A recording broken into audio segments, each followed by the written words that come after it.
was an absolutely beautiful day today here on Eastern's campus, but it didn't quite feel like fall. But as we look forward, fall is going to occur in 17 days.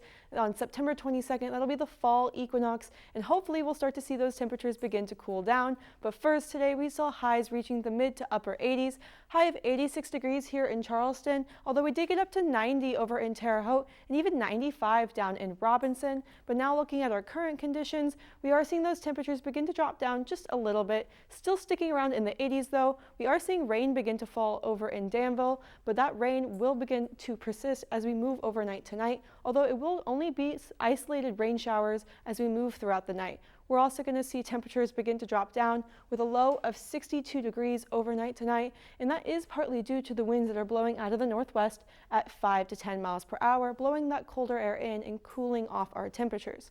Now looking at our futurecast, we are going to see those scattered showers begin to move through our area as we move overnight tonight and into tomorrow morning. That rain will continue as we move into tomorrow, but it will hit us in the morning hours. We will see a little break from the rain around noon, but that rain will pick back up again in the late afternoon, early evening hours.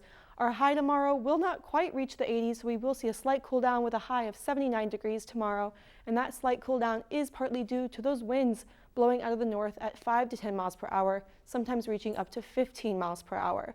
Now looking at tomorrow, we are going to see that rain begin in the morning, a slight break, and then the rain will move out, leaving us with mostly clear skies for our evening hours tomorrow for any Friday night lights.